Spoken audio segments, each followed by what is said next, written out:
Sejam bem-vindos novamente. Nesse vídeo vamos falar sobre a soma de Riemann. Vamos construir a lógica pensada na soma de Riemann e aplicá-lo no exemplo de cálculo de integral. Então vamos começar com a ideia de partição do intervalo. Então, dado um intervalo qualquer AB, vamos particioná-lo, tá?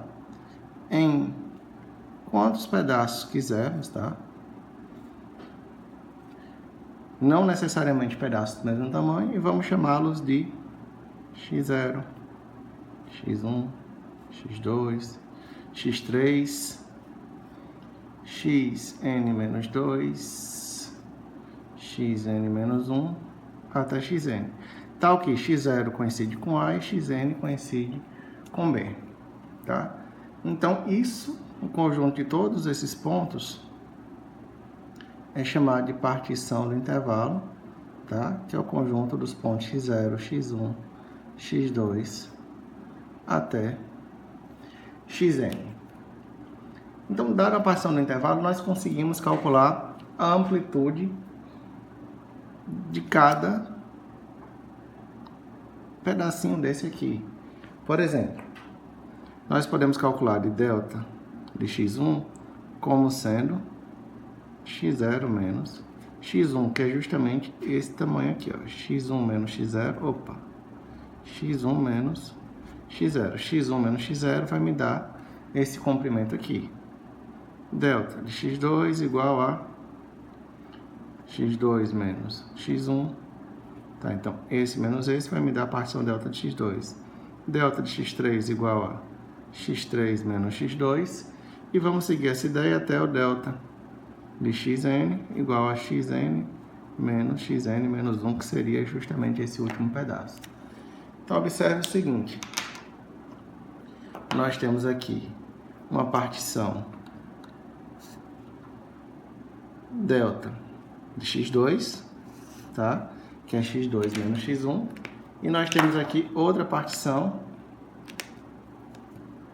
delta de x3, que é x3 menos x2. Então, é outra partição. Então, nós temos aqui delta de x2, delta de x3.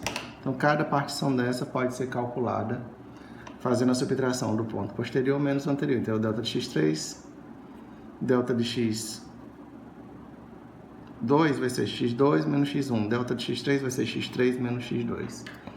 E aí, nós chamamos de amplitude da partição como sendo o máximo desses ΔX, tá? Então, vai ser em uma componente I qualquer. É claro que é maior que zero e menor ou igual que N, tá? Então, essa máxima amplitude vai ser chamada de amplitude da partição. Isso vai ser importante daqui a pouco, certo?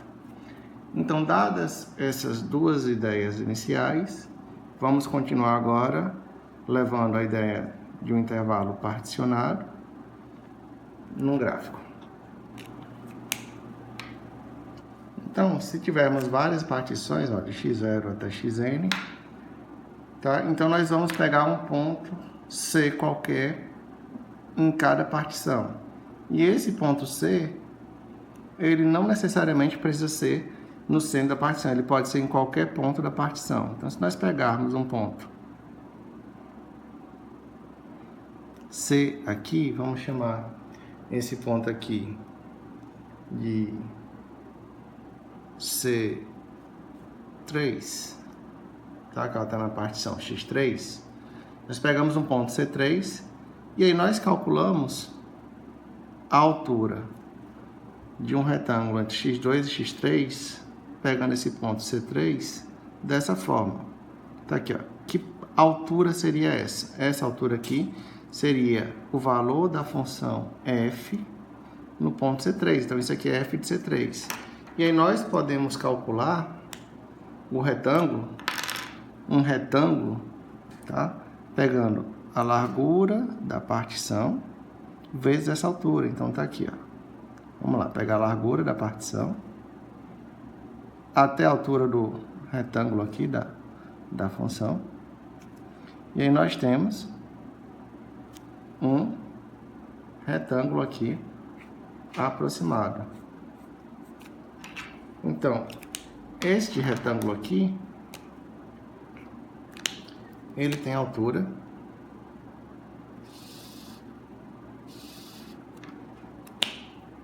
Como é que a gente calcula a área desse retângulo?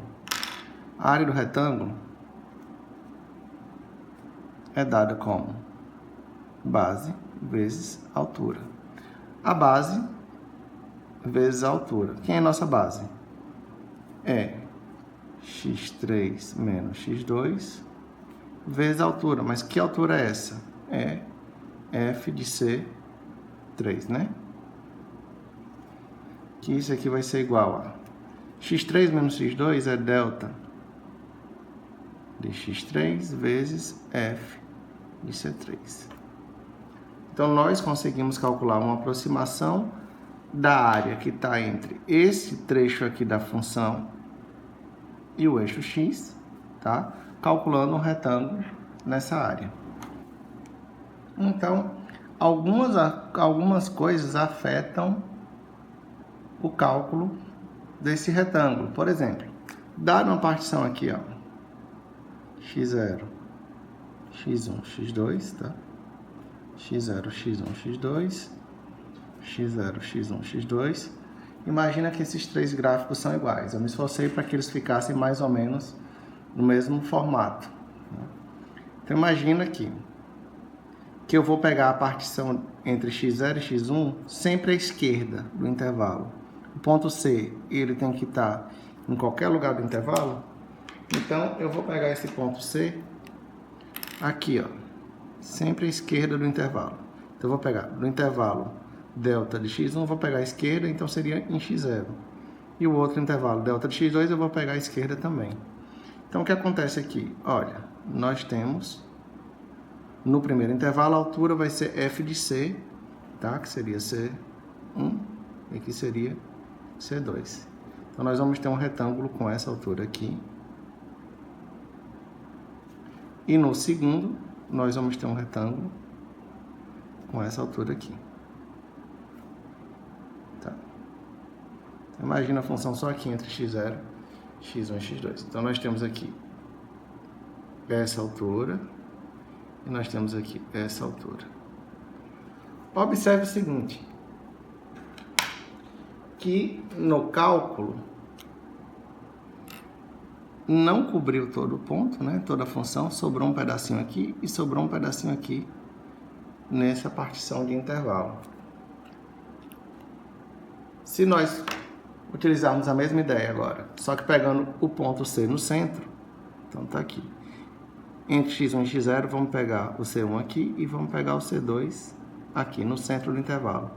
Então, a altura do retângulo vai ser essa altura aqui. Então, olha, vai passar um pouquinho aqui da função para acompanhar a altura. Vai faltar um pouquinho aqui, tá aqui. E C2 vai pegar essa altura aqui também do centro, tá aqui. Tá? Então, tá aqui a altura de C2. Então, nós temos aqui um retângulo aqui e outro retângulo aqui. Então, aí você observa que agora o que aconteceu foi que sobrou um pouco aqui, ó. Tá sobrando aqui e tá faltando aqui, ó, um pouquinho aqui e tá faltando aqui um pouquinho também. Então, meio que deu uma equilibrada nas coisas. Não necessariamente ficou igual, tá? E se nós usarmos o cálculo à direita da partição, ó, pega o ponto C à direita da partição, entre x0 e x1, eu vou pegar na extrema direita da partição, que é x1, na extrema direita da partição, que seria x2. Então, nós vamos ter uma função aqui com essa altura, outra função aqui com essa altura. Então, ó, nós vamos ter o primeiro retângulo desse tamanho. E o segundo retângulo, ele vai ser dessa altura aqui. Então, tá aqui. Os dois retângulos. Para calcular. Então, observe o seguinte. que aqui nós tivemos um excesso de área, quando você vai calcular a aproximação. Então, dependendo do posicionamento aqui que você tenha do C, você pode calcular faltando, tentando equilibrar no meio ou sobrando área, depende também, claro, do comportamento da função f que a gente está calculando. Então, a função f, que seria essa função aqui, para esse caso específico teve esse comportamento, mas pode variar de acordo com outros comportamentos de função. Além disso, outra coisa que influencia no cálculo da soma de Riemann é o particionamento, tá?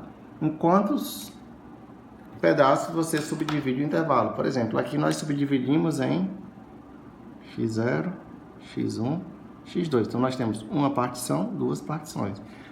Dividimos em dois pedaços.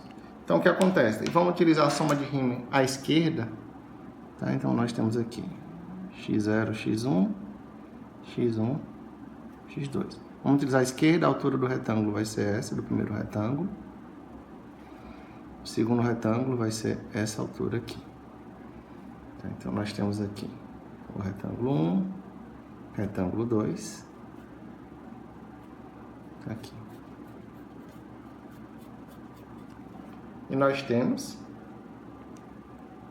aqui que está faltando esse pedaço.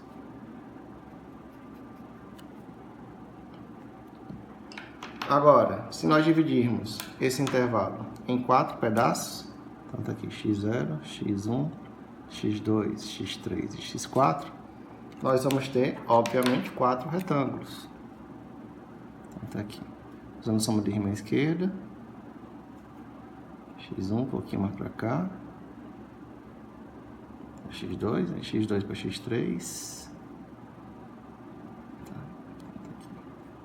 E a altura do último retângulo. Tentei novamente fazer as funções mais ou menos iguais para a gente perceber a influência do particionamento. Observe agora que nós tivemos alguma coisa aqui de erro, alguma coisa aqui de erro, mais erro aqui, mais um errinho aqui nessa última partição. E se dividimos em 8? Então vamos lá. Vai dividir aqui de x0 até x8. Utilizando a soma de Riemann à esquerda só para ilustrar, podia ser à direita também, ou podia ser no centro ou em qualquer pedaço. Tá aqui os retângulos. Estou levantando aqui só para a gente calcular depois como é que vai ser o formato dele. Então, observe. Pegando a soma de Riemann à esquerda, a altura do primeiro é essa, do segundo é essa, do terceiro é essa, do quarto, do quinto, do sexto, do sétimo e do oitavo. Então, olha só quanto ficou. Um pouquinho aqui, um pouquinho aqui, um pouquinho aqui, um pouquinho mais aqui, aqui. Então, o que nós podemos observar da relação do particionamento com o cálculo da soma de Riemann? Com duas divisões, nós tivemos um monte de erro aqui no cálculo, né? Faltou muito para se aproximar realmente do que está entre a função e o eixo. Tá? Esses retângulos eles foram uma aproximação bem grosseira. Se dividimos em 4, se você observar a quantidade de área vermelha aqui no segundo, já diminuiu em relação ao primeiro. Dividindo em 8, se você comparar com o primeiro, não tem mais quase nada de erro. Então, quanto mais você divide o intervalo, quanto mais você particiona, menor tende a ser o erro na aproximação da soma de Riemann pela área. Então, nós temos aqui dois retângulos. 1, 2, 3, 4, R1, R2, R3 e R4. E aqui nós temos 8 retângulos. Então, R1, R2, R3, R4, R5, R6, R7, R8. Então, a relação da soma de Riemann com a aproximação da área da função entre a função e o eixo é que quanto mais subdividido o intervalo, menor tende a ser o erro. Mas afinal, o que seria a soma de rima? Seria dada pela fórmula somatório e variante de A até N de f de ci vezes delta de xi. Eu vou multiplicar cada partição pelo valor da função no ponto C que eu escolhi aleatoriamente, tá? Dentro de cada partição. Então, esse I diz, ó, partição 1, quando I for 1, delta x1, f de C1. Quando I for 2, delta x2 vezes f de C2. Então, ponto C2 está na partição de delta de x2. E aí vai até N partições que eu dividi. Por exemplo, a soma de rima, ela busca aproximar o cálculo da área entre essa função e o eixo, uma função f qualquer. Então, se nós pegarmos aqui o intervalo A até aqui, P, tá? Então, tá aqui o intervalo AB. Vamos dividir aqui em 4 pedaços. Então, primeiro seria no A, x1, não necessariamente iguais, então tá aqui, x0, x1, x2, x3. 1, 2, 3 partições. Tá bom. Então, como é que nós faríamos para calcular a aproximação da área dessa função, entre essa função e o eixo? Calculando os retângulos feitos. Pô, nós temos aqui, vamos lá, x1 menos x0 vai fazer delta x1. x2 menos x1 vai fazer o delta x2. E x3 menos x2, o delta x3, certo? Então, eu vou ter aqui, ó, delta x1 vezes f de x1. Vamos pegar a soma de rima no centro. Aqui. Então, ponto C, que vai dar altura, vai estar aqui no centro. Então, está aqui o primeiro retângulozinho aqui. Tá um pouquinho aqui. Então, esse aqui seria meu primeiro retângulo. Delta de x1 vezes f de C1. C1 seria esse ponto aqui. Então, ia ficar a área do retângulo seria delta de x1 vezes f de C1, retângulo 1, né? Mais, vamos pegar aqui no meio de novo aqui, seria o ponto C2. Então, essa aqui seria a altura do retângulo. Então, tá aqui, mais ou menos isso aqui. Tá aqui meu retângulo 1, retângulo 2. Então, mais delta x2, que é x2 menos x1 vezes f de C2, mais terceiro retângulo, tá? Pega o ponto C3 aqui no meio. Nós temos aqui um terceiro retângulo aqui, que seria o R3. Então, mais delta de x3 vezes f de C3. Então, quando a gente fala esse somatório, é somatório do primeiro retângulo, segundo retângulo, terceiro retângulo. É claro, isso vai ser uma aproximação, porque em alguns locais esse retângulo ele vai faltar, né? A área para completar. E em outros locais ele vai sobrar um pouco da área. Então, isso é uma aproximação do cálculo da área entre a função e o eixo x. É interessante lembrar que a integral está relacionada ao cálculo de áreas. Por exemplo, se a função f for estritamente positiva no intervalo AB, então a integral ela vai corresponder justamente ao cálculo dessa área aqui. Então, a integral seria o cálculo dessa área. Tá? Então, se você calcular a integral de A até B da função f, x dx, esse valor aqui ele seria positivo, porque nós temos a quantidade de área que está aqui entre o eixo e a função é positivo, né? Nós temos área. Só que nem sempre a integral está relacionada ao cálculo de área, mas a integral não é a área. Por exemplo, se tivermos uma função, vou chamar aqui f1, f2. Se nós pegarmos um intervalo simétrico aqui, ó, de menos a até a, o que acontece aqui com essa função? Se vocês observarem, nós temos uma área positiva aqui E nós temos a mesma quantidade de área aqui. Tá. Então, se a função for ímpar no intervalo simétrico, nós temos que a integral de A até B de f2 de x dx vai ser zero. Ué, mas a integral não é o cálculo de área? Como é que essa integral aqui vai dar zero? Na verdade é porque nós temos aqui uma quantidade positiva e a mesma quantidade aqui no lado negativo. Então, por que a integral vai ser zero? Porque a integral, na verdade, o resultado do cálculo da integral definida é o saldo de áreas. Então, aqui quer dizer que tem a mesma quantidade de área que tem em cima, tem embaixo, por isso a integral deu zero. Nesse primeiro caso aqui, nós temos o quê? Que só temos área acima do eixo x, por isso que a integral foi positiva, né? E nesse terceiro caso, qual seria o resultado da integral? Então, o resultado, ele depende. Depende de quê? Nós vamos ter uma área do lado, digamos, positivo, e nós vamos ter uma área aqui do lado negativo. Então, o resultado dessa integral aqui, ele seria positivo ou negativo? Depende de quê? Integral de f de a até b, vamos chamar f de 3, né?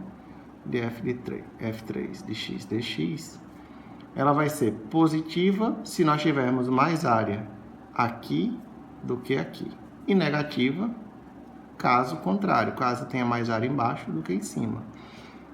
Então, a integral, o resultado da integral dá pra gente a noção de que tem mais área em cima ou embaixo do eixo, tá? Então, quando eu falo tem mais área, é a área entre a função e o eixo x, tá?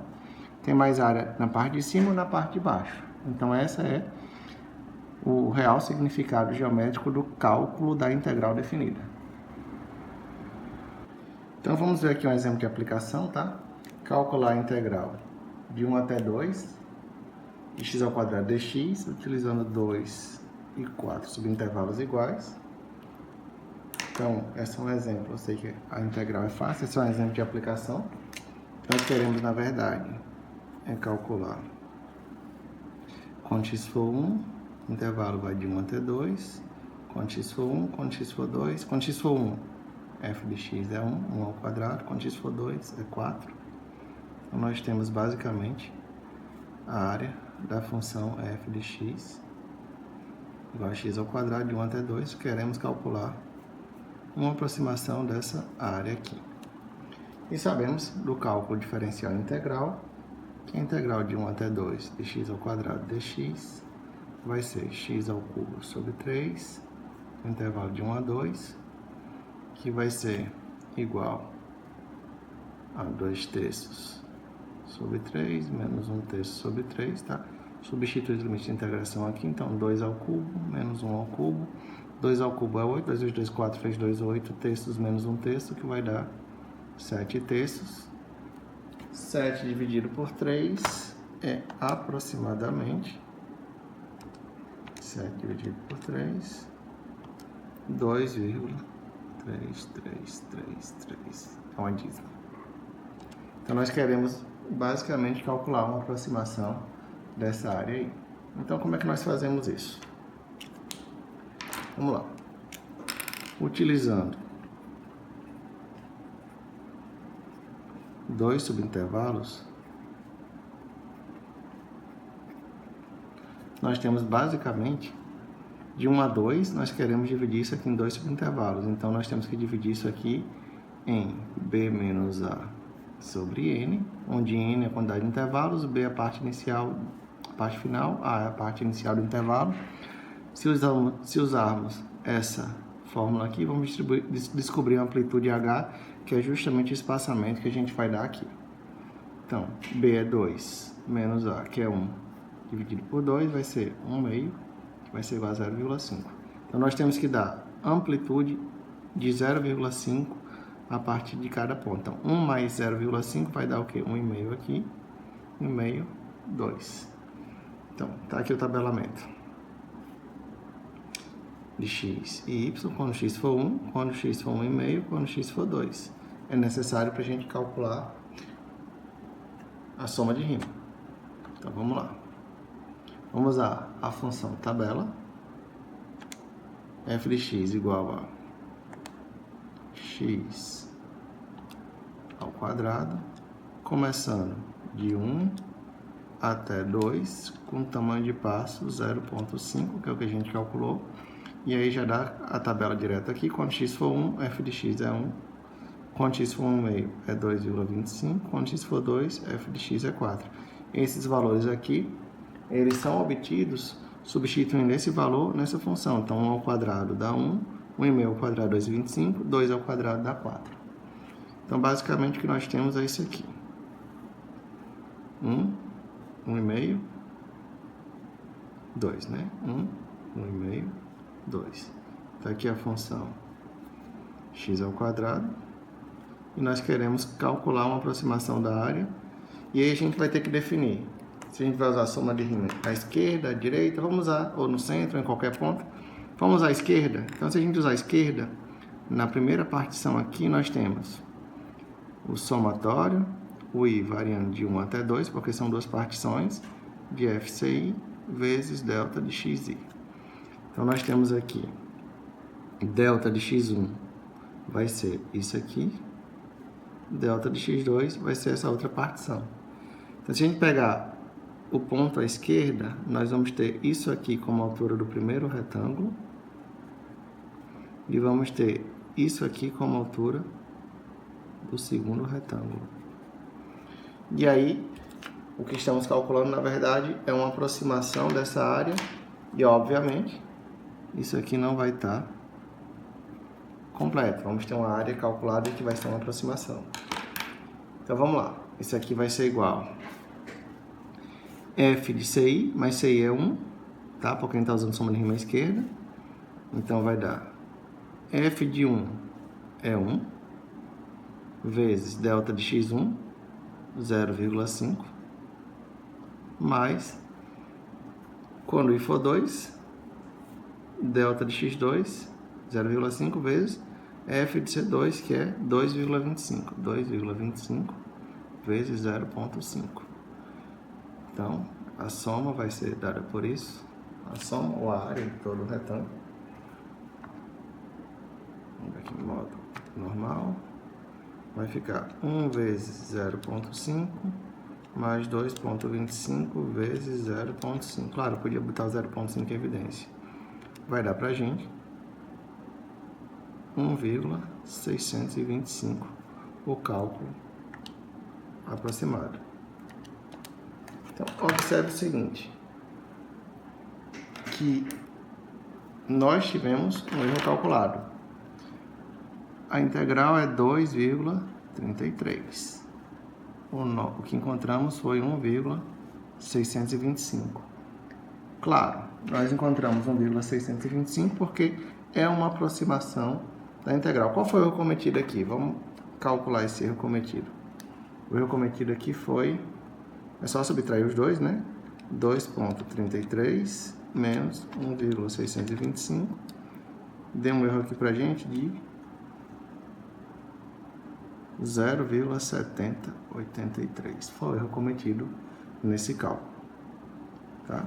Se a gente dividir esse valor por esse, dividido por 2,3333, multiplicar por 100, dá um erro de aproximadamente 30%. Então, é 30% de erro aproximadamente nesse cálculo. Então, não foi uma boa aproximação via soma de rima só com 2 intervalos, claro. Também nós só utilizamos 2 intervalos. Vamos calcular agora com 4 intervalos. Vamos lá agora, né? Utilizando 4 subintervalos. Lembrando que a integral é de 1 até 2. Então, a nossa amplitude agora vai ser B menos A sobre N, que vai ser é de 1 até 2, então 2 menos 1 dividido por n, que é a quantidade de subintervalos que nós queremos calcular. 2 menos 1 dá 1 dividido por 4, dá 0,25, é o tamanho da amplitude. Então, nós temos o seguinte, x vai começar do 1, 1,25, 1,5, 2, 1,75 e 2. E aqui está o y. Vamos usar a função tabela da calculadora de novo. Modo, liga, modo. Então, qual é a função? É a x elevado ao quadrado, começando de 1 até 2, com tamanho de passo 0,25. Já está aqui. Quando x for 1, f de x é 1, 1,25, 1,5625. Quando for 1,5, 2,25. Nós já tínhamos aqui do tabelamento anterior. Quando for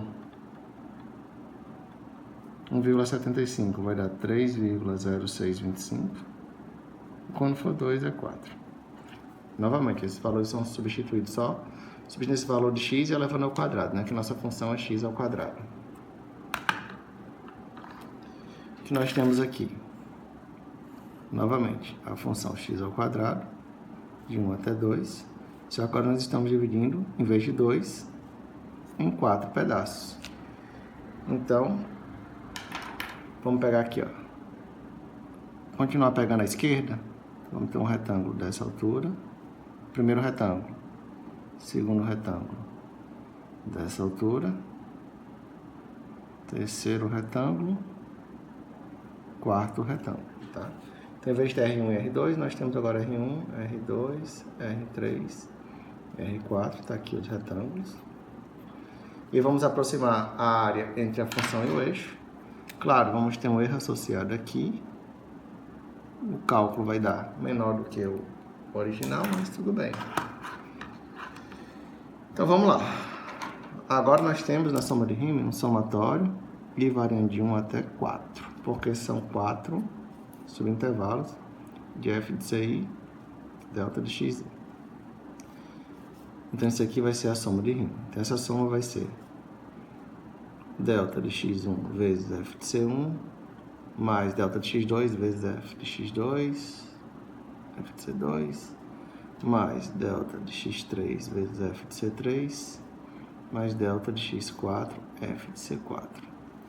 Se utilizarmos o ponto à esquerda, essa soma, como o delta x é o mesmo, tá? O delta x1 é igual ao delta x2, que é igual ao delta x3, que é igual ao delta x4.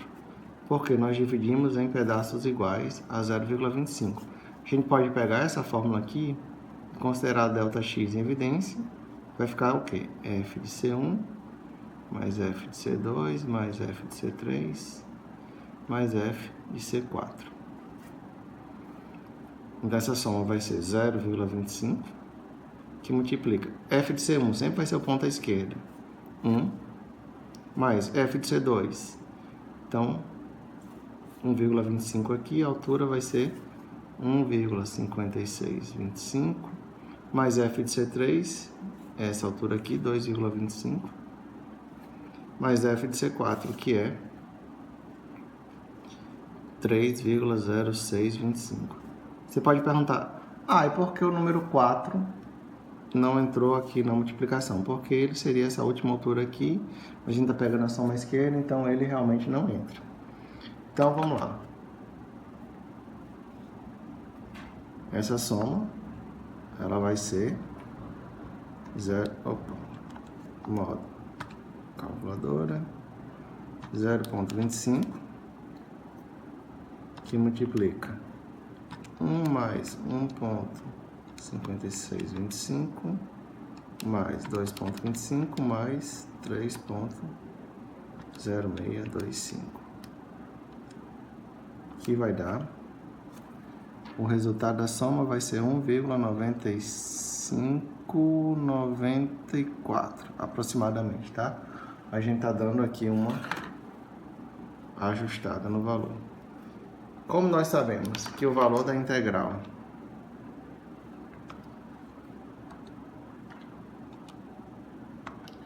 Como nós sabemos que o valor da integral é 2,333, vamos ver aqui, menos 1,9594.